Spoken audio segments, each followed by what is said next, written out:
Sego, Danu Shuni Yungyats, Waganyahtu, Danu Ganyukehaga, Dagayantanegadigidorum. So, hello, my Ganu Shuni is what they call me. I'm Turtle Clan from the Mohawk Nation from the community of Tyendinaga. My English name is Janice Hill. Most people call me Jan. And I'm the Director of Indigenous Initiatives here at Queen's University. The Office of Indigenous Initiatives is a brand new office. It's only been in place since October of 2017. And that's when I started. I'm the very first director of the Office of Indigenous Initiatives, and we're part of senior administration. So my office is located in the Office of the Provost and Vice Principal Academic. And the office and my position are the result of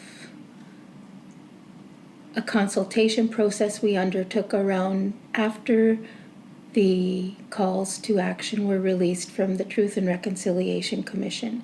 So the university was trying to decide how we should respond to the calls to action. Even though only one call specifically is addressed to post-secondary institutions, what we did was the provost struck a task force. So the task force was made up of faculty, staff, and community members and students, I believe the majority of which were Indigenous people.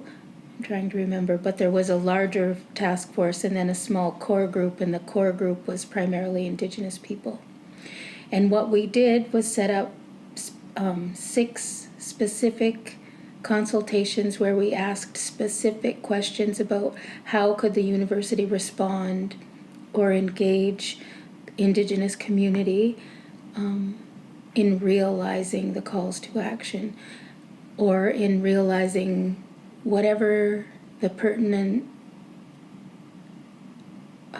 issues were in their daily lives.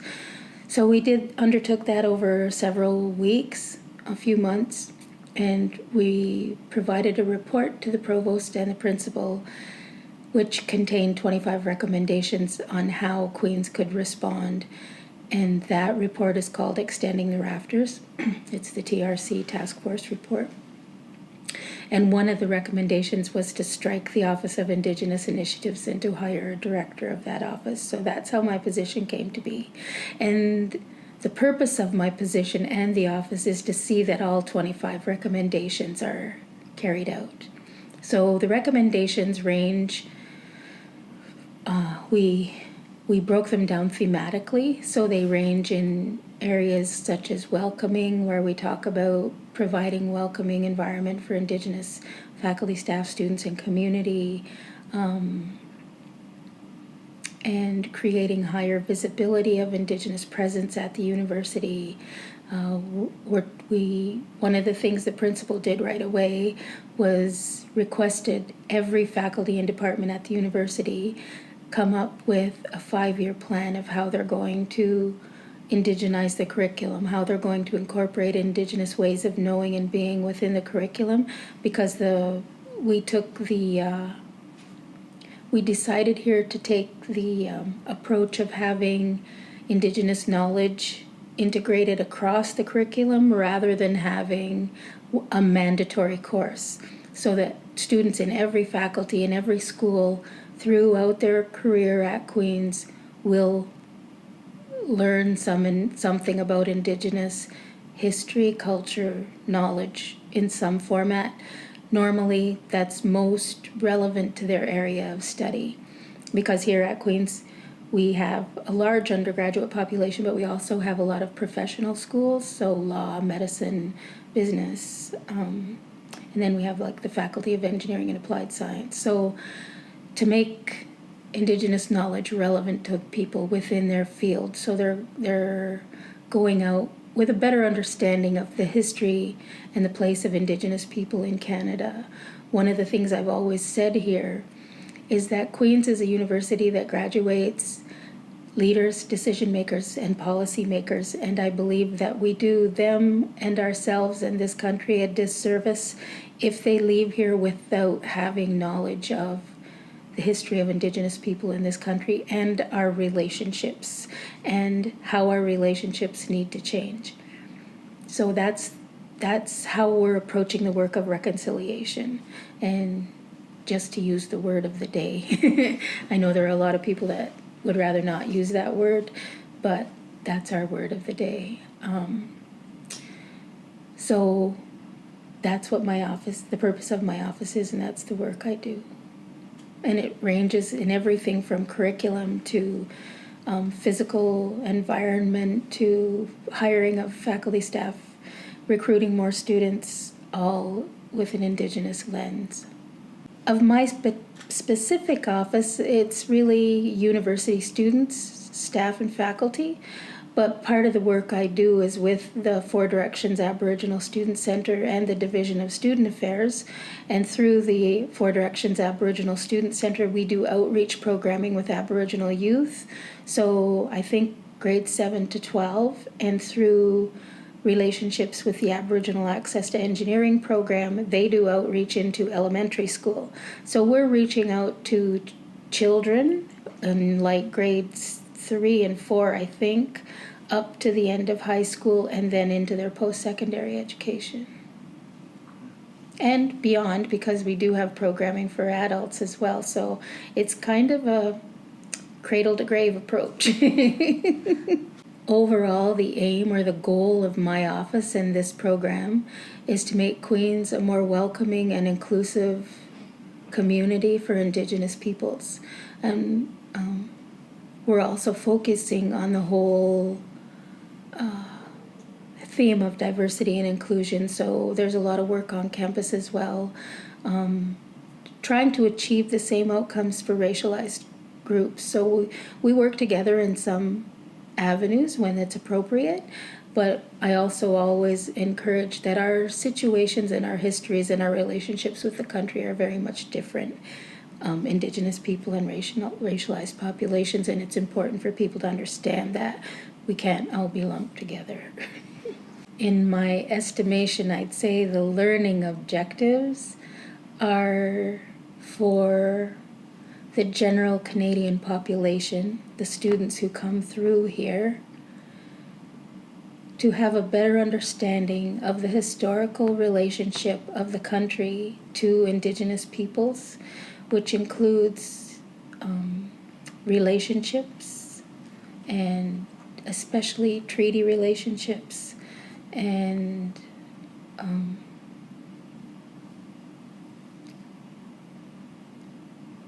how we came to be in the situation that we're in right now. I mean, there's all the political, historical, governmental, policy kind of stuff that people don't understand. As I said, our relationship with the country is a lot different than racialized populations, and people don't understand that also. I mean, especially things like language. That was the one call to action that was directed specifically at post-secondary institutions, was for us to develop a credentialed Indigenous languages programs, which we are doing here. And I think the important thing to remember, especially in that work that people don't always consider, is that our languages live here. If our languages die, we don't have anywhere else to go to learn them. They live in this land, and we come from this land, and this land is the land of our ancestors. And so, especially in language work, it's important for people to understand that, how critical that work is, because in my home community, we have no more first language speakers, no mother tongue speakers. So the work we're doing to rejuvenate and renew our language is vitally important, because our language carries our identity, it carries our culture, it carries our history, it carries our original instructions. And so part of what we're doing here at the university is assisting my community in achieving that goal of creating speakers and reviving that language. So I kind of got off of learning outcomes, but it comes back to learning about the importance of these things and why they are important and where those thoughts and philosophies come from. I think, because I believe the only way that we're going to create true reconciliation or develop real, relevant relationships with each other is to have an understanding. And they say you can't understand someone until you've walked a mile in their moccasins. And I don't know how to do that. I don't, especially given current events. I don't know how to create learning situations that will replicate our experiences as Indigenous people for someone who's not Indigenous to really fully appreciate and understand why we feel the way we do, why we believe the things we do, why I believe I am a sovereign Mohawk woman, still living within the Canadian state. So those are I grapple with how do I teach that. So if that's my learning outcome, how do I teach that? What's the methodology I need to employ? And what are the resources? And how do I help people have aha moments where they will truly understand? We would measure the success of the initiatives I undertake by seeing engagement of more people in the initiatives, by hearing from them that they had aha moments, by hearing from them that they have a better understanding, by seeing demonstrations of their understanding and commitment to reconciliation and to building right relationships with Indigenous people through their own work that carries on after they've been a part of the initiatives that we've undertaken. I think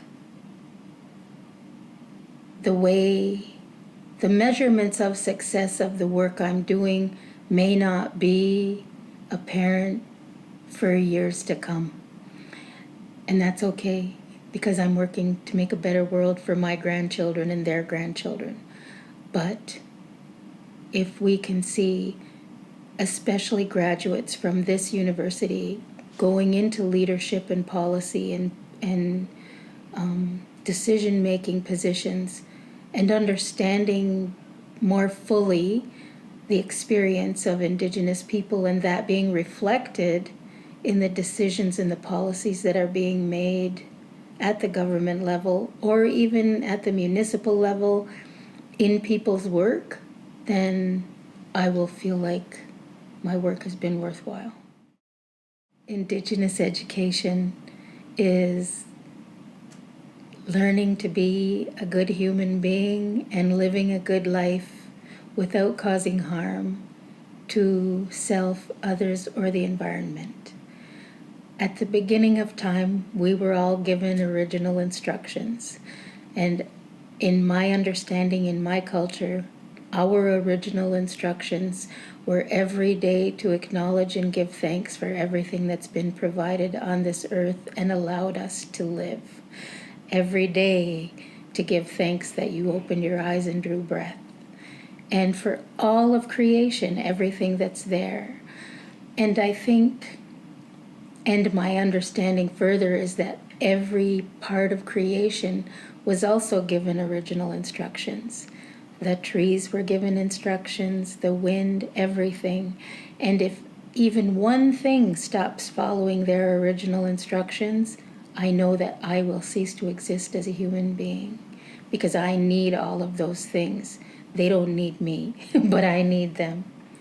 So I would say that's Indigenous education, understanding those relationships with the natural world, with each other, how we are related and how we affect each other, and learning to be good human beings.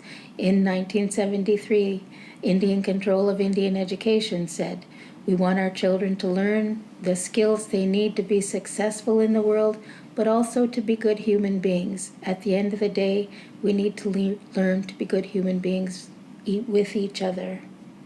And so however we do that, in whatever area we've chosen to study or learn, it really comes down to relationships and learning to be good human beings. For myself, I believe the term Indigenous implies a relationship with the land. So I guess taking that into consideration, then I would say I'm an Indigenous person of North America, because my ancestors and my history comes from this land that we call Turtle Island, North America. And so I'm Indigenous to this land. Yeah, my whole being comes out of this land. Because everything about our lives of Indigenous people, if I'm going to use the term Indigenous, comes from our relationship with the land. And so my identity also comes from relationship with land, and my relationships with each other comes from our relationships together on this land. A lot of our discrepancies between ourselves, Indigenous people and settlers, is because of land. The whole concept of decolonization is about land. Yeah, so I would say Indigenous has to do with relationship with the land. I would like to see the recognition and appreciation for Indigenous ways of knowing and being across every level of education. So right from early primary or preschool to graduate work and beyond. I would like to see appreciation for that. Knowledge of our ancestors, knowledge of our elders, land-based education, all of those pedagogies and methodologies that people are grappling with right now. But I think for me, I've worked in education the whole of my career, right from elementary school to high school to college to university. And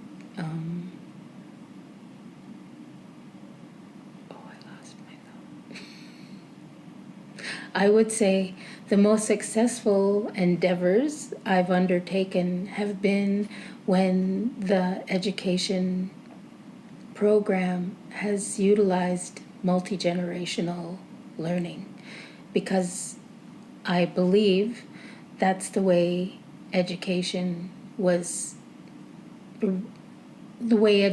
ran in our cultures historically. Like, we learned from our elders and our parents and our siblings and our cousins, our aunties and our uncles, but always in community. And our learning was more meaningful, I think, and practical, but also made space and room for philosophical conversations and understanding our relationship with the cosmos, because we know this from our teachings where people talk about the sky world and star beings and all we had the knowledge, science knowledge, mathematical knowledge, not only the soft sciences but also the hard sciences. So I'd like to see those kinds of methods and that kind of learning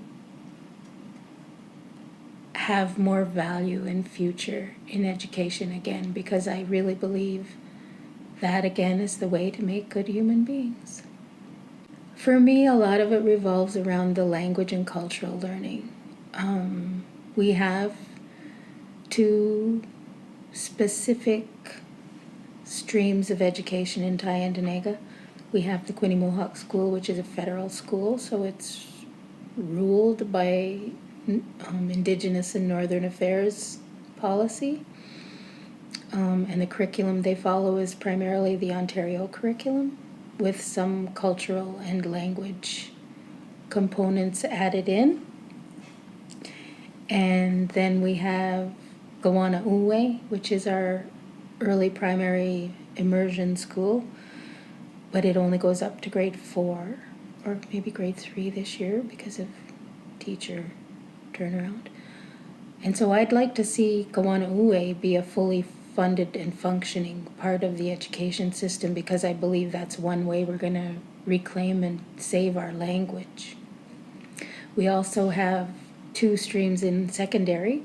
We have the Oahu Education Center, which is a private community-owned high school, and we also have HOPE, which is Haudenosaunee Opportunity for Personalized Education, which is a program in partnership with the local Board of Education for students who are identified as at risk. And then many of our students go into town to one of the provincial high schools. And we also have First Nations Technical Institute, which is an Aboriginal institute which delivers post-secondary education programming. So we really have the cradle to grave opportunity in Tyendinaga, and maybe I think I'd like to see there to be more collaboration between all of them so that we have streamlined pathways available for students in the community, and that we're all working towards the same goals of creating good human beings who know who they are, they know where they come from, and then they can see where they're going. In Tyendinaga specifically, because we don't have any mother tongue speakers left, we need assistance from our sister Mohawk communities to help us achieve that. But developing resources to help with that would be very important, especially multimedia resources, I think, because especially for the younger generation, they're all about their phones and their iPads and all this electronic gadgets. So we need to make education accessible utilizing those electronics and those social platforms. So they're accessible to youth, and so they'll be utilized by youth. Because there are things now that are accessible to them, but they don't use it. If you can't download it onto your iPhone, then they're not going to use it. And if they can't download it for free. So I think making those kinds of resources is really important, especially to reach youth. And I know, especially in language work, if our language is going to survive, our youth have to be picking it up. It has to be with them. And this is one way to do that, through the use of apps and social media. So I think resource development is really important. I also believe that the education of educators is really important at every level, and that those educators be given opportunity to learn in different ways than what we currently have available to us. So more opportunities for learning on the land, for learning in community, for learning intergenerationally, for learning from elders. I think those things are very important as well. And we know that they work. And the building of community, I think, is so important, especially in this age when people are so attached to their electronics. I don't know how many young people know how to sit down and have a conversation with people anymore. You know, nobody talks. They text, or I don't even know if they send email. All I know what they do is they text. But I know a friend of mine took her children's phones away from them, and because they didn't know how to sit down and have a conversation. And I mean, maybe your grandma knows how to text, but I'm sure she'd rather you sit down and have a cup of tea and a conversation with her.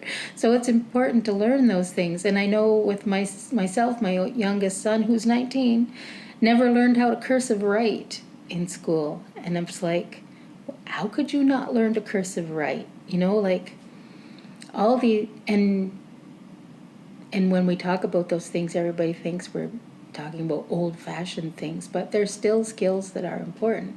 I mean, there are practical skills we need to know as human beings to live in the world. We need to know how to write. We need to know how to do banking and buy groceries and pay bills and things like that. I mean, there's really practical skills that we need, life skills that we need. But we also need to understand ourselves, I think, on a higher level, and each other, right? We need to understand our relationships with each other, with the earth, with the cosmos, however you define that. But I think, so developing platforms for different kinds of learning for different age groups and resources that will help to accommodate all different types of learning. And I guess an openness and a willingness to step outside of the box. We have some pretty stringent boxes around education, and we need to be able to see beyond that. I think it's very important to have websites or whatever that catalog all of the options that are available for people who are looking to learn these things. Like a clearinghouse would be a great thing to understand what resources in terms of programming is available, what you can do in terms of certificate, diploma, degree programs, what kind of pathways there might be for going between institutions and between programs. Maybe do 2 years college, 2 years university and get a diploma and a degree, so a 2+2 thing. But all the different opportunities and options that are available to achieve whatever outcome every individual wants to achieve.